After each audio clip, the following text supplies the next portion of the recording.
आज का बाज़ार तो आपने देख ही लिया होगा। उसके पहले निफ्टी बैंक निफ्टी के एनालिसिस के मैं आपको लेके चलता हूँ अपने टेलीग्राम चैनल पर। और कल ही मैंने वीडियो बना करके डाल दी थी कि निफ्टी जो है 21,000 के पास आ सकता है। तो आपको ये लेके चलता हूँ और आप यहाँ पर ये देखिए 4 जून को निफ्टी 21,500 या 23,500 ये मैंने कल ही प्रोडिक्शन कर दिया था और 21,500 बोला था, वो तो उसके भी नीचे आ गया। एक्चुअली रीज़न क्या था इसके पीछे हम चलेंगे, देखेंगे कि यहाँ पर क्यों आ सकता है, ये कैसे हमने प्रोडिक्ट कर लिया था एक दिन पहले, आपको दिखाने के लिए लेके चलूँगा। देखिए मैं बड़ी बड़ी बातें नहीं करता, ये भी हो सकता है वो भी हो सकता है, क्या हो सकता है बस वही बात करता हूँ और एक दिन पहले हम बता देते हैं।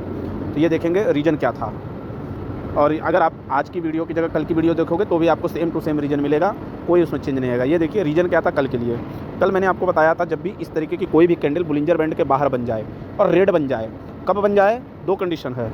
अगर ये यहाँ से जा कर के यहाँ बनती तो कोई दिक्कत नहीं था। ये कैंडल क्या हुई, सीधा यहाँ से गैप अप खुल गई थी, इतना बड़ा गैप अप खुला और गैप अप खुलने के बाद रेड हो गया। मतलब क्या हुआ कि बाज़ार तो ऊपर जा ही नहीं पाया। इसका मतलब क्या है कि सेलिंग आनी तय थी पहले से ही। अब हो सकता है कि किसी को पहले पता हो, कई लोगों को पता रहता है, या फिर लोग प्रेडिक्शन कर लेते हैं कि अब तो बाज़ार गैप अप हो गया तो अब खरीदने के लिए कुछ नहीं है तो आप बेच सकते हैं। मैंने कल ही बोल दिया था भाई अब खरीदने के लिए नहीं बचा, बेच सकते हैं। आप ये देखेंगे दूसरा भी रीज़न हमारे साथ ये था, खुलते ही बाज़ार गिरा और गिरने के बाद क्या हुआ, MACD में कंटिन्यूअस जो है डाउन ट्रेंड शुरू हो गया। कल ही शुरू हो गया था MACD में डाउन ट्रेंड, लेकिन क्या करेंगे, सबकी एक्सपेक्टेशन थी बहुत ज़्यादा, वो तो अलग चीज़ है, इलेक्शन का था, न्यूज़ के कारण बाजार गिरा, वो सारी बातें मान सकते हैं। लेकिन एक्चुअल में टेक्निकल हम जो चार्ट की बात करते हैं वहाँ पर तो हमें सिर्फ और सिर्फ चार्ट की बात करनी है। तो मेन रीज़न यही था। अब चलेंगे बैंक निफ्टी पे भी मैंने बता दिया था बाजार गिरेगा। रीज़न क्या है ये देखिए, बैंक निफ्टी में भी क्या हुआ, यहाँ था बुलिंजर बैंड डायरेक्ट यहाँ ओपन हो गया। बुलिंजर बैंड के बाहर आपको एक चीज़ मैं बता दूँ, आप लिख के ले लीजिए, कभी भी अगर कोई कैंडल बुलिंजर बैंड के बाहर पूरी बन जाए, अगर पूरी बन जाए और डेली चार्ट पे या आवरली चार्ट पे, डेली चार्ट पे अगर बन गई तो 3 से 4 दिन तक बाजार गिरेगा, और आवरली चार्ट पर बन गई तो 1 दिन 2 दिन गिरना ही गिरना है। दूसरी चीज़ क्या है, अगर नीचे बन गई, जैसे ये ऊपर बनती जा रही है, अब बाइंग कहाँ पर आएगी। एक्चुअली मैं आपको एक एग्जांपल दे रहा हूँ, जैसे यहाँ बन रहा है, कोई एक कैंडल आती और वो क्या करती कि इतने बड़े बुलिंजर बैंड को छोड़ करके यहाँ बन जाती, यहाँ रेड कैंडल बन जाती और अगली यहाँ ग्रीन बन जाती, तो ये क्या हो जाता है, हमको साइन बाइंग का साइन हो जाता है, मतलब यहाँ से बाजार शूटअप करेगा। तो इस तरीके के कभी भी कैंडल दिखे तो हमको वहाँ से बाई कर लेना है। कल के लिए क्या रहेगा वो देखते हैं। निफ्टी बैंक निफ्टी पे आते हैं। बैंक निफ्टी पे देखिए सीधा सा क्या हुआ, हमको बहुत ज़्यादा टेक्निकल नहीं सीखना है। काफ़ी लोग जो है इधर उधर सीखने लगते हैं, फिर उसमें परेशान हो जाते हैं क्या वो करना है क्या नहीं, तो कन्फ्यूज नहीं होना। एक सीधा सा फंडा MACD, RSI और बुलिंजर बैंड, आप तीनों लगा के रखिए, आपको कभी भी लॉस नहीं होगा। तो देखिए पहला हमारा कंडीशन क्या है, RSI हमारा डाउन है, MACD में क्या हो रहा है, पॉजिटिव डाइवर्जेंस बन रहे हैं, आवरली कैंडल में क्या हुआ, कंसोलिडेशन हो रहा है, पॉजिटिव डाइवर्जेंस बन रहा है। तो इसका मतलब ये है कि कल बाजार ऊपर जाएगा, लेकिन कितना जाएगा, कब जाएगा, उसके लिए हम देखते हैं। बहुत ज़्यादा एग्रेसिव होकर बाइंग नहीं करनी है। अब कल हमको जैसे ही आपका 47,000, ये कैंडल 47,500 के ऊपर जैसे ही जाएगा, 500 का टारगेट लेके 48,000 का हम लेवल को देखेंगे। 48,000 अगर क्रॉस होगा तो ये 49,000 जा सकता है, लेकिन हमको बहुत अग्रेसिव नहीं होना है। जैसे ही 47,500 क्रॉस हुआ तो हम कॉल अगर लिए तो 48,000 के पास निकल जाएंगे, या पोजीशन हल्के कर लेंगे, एक आध पोजीशन को होल्ड कर लेंगे।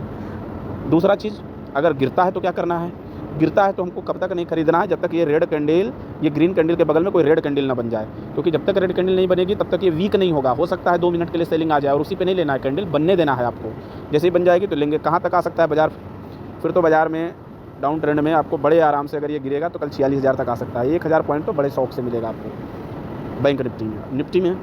निफ्टी में देखिए, निफ्टी में क्या हो सकता है, निफ्टी में तो सीधी सी बात है, 3 घंटे पॉजिटिव हुआ है। निफ्टी यहाँ से रिकवरी हुई है, कम से कम लगभग आपका मान के चलिए 800 पॉइंट की रिकवरी हुई है। तो 800 पॉइंट की रिकवरी हुई मतलब किसी ने माल खरीदा है। तो निफ्टी में भी हम पॉजिटिव रहेंगे। कल के लिए मेरी सलाह अभी से ही है, कल मॉर्निंग में बाजार खुलने के बाद ये सब मैं नहीं बताता, मैं आपको पहले ही बता देता हूँ भाई पॉजिटिव रहना है। अब इसका मतलब ये नहीं कि बाजार खुलते ही सारे लोग कॉल खरीद लो, नहीं।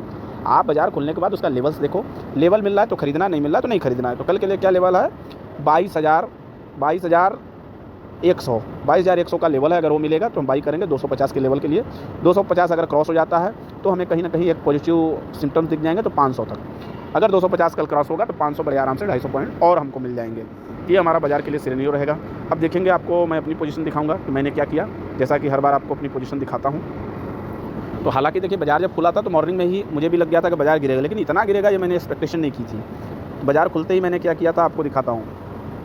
बाजार खुलते ही पहला पोजीशन मेरा जो था बैंक निफ्टी 52,000 की, मैंने कॉल को बेचा था, उसमें 1,100 रुपये मिले, निकल गया मैं। फिर निफ्टी की पुट को बेचा था, 12,000 रुपये उसमें मिले, निकल गया। फिर 23,000 की कॉल को बेचा था, लेकिन कॉल को बेचने के बाद थोड़ा सा मुझे डर लगने लगा कि हो सकता है बाजार यहाँ से शूटअप हो जाए। लेकिन वो क्या है, जब 22,000 का लेवल टूट गया तो फिर डर खत्म हो गया। फिर हमने जो है एक्सिस बैंक की कॉल को बेचा था और एक्सिस बैंक की कॉल को खरीदा था, नेकेट पोजीशन बनाई थी। इस नेकेट पोजीशन में भी मैं थोड़ा सा जल्दी निकल गया, तो यहाँ 7,000 का मिला और यहाँ 4,000 का हुआ, तो टोटल मेरे 3,000 का ही प्रॉफिट हुआ। फिर REC में थे। अब कल के लिए हमने क्या किया हुआ है आपको ग्रुप में भी दिखाऊँगा। कल के लिए हमने जो है 21,500 की कॉल को बेच दिया है पुट को, और 22,500 की कॉल को बेच दिया, जो पोजीशन अभी हमारी लगभग 4,000 की प्रॉफिट में चल रही है। तो आपको एक चीज़ और दिखाऊँगा, अगर आप भी चाहते हो कि हम जुड़े इनसे और हम जो कर रहे हैं वो आप भी करो, तो आप हमारे टेलीग्राम चैनल या हमारे व्हाट्सएप ग्रुप में आ सकते हो।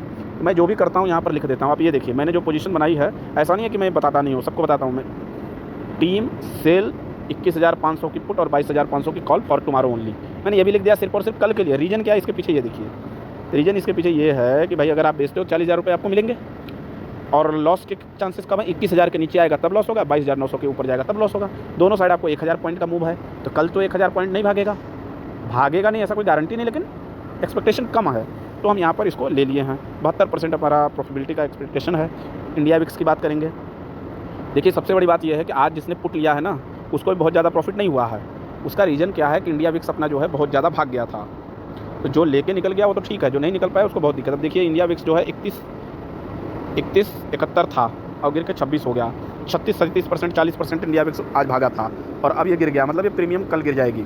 अब जिन्होंने भी होल्ड किया है, कॉल होल्ड किया, पुट होल्ड किया, उनकी प्रीमियम गिरनी तय है।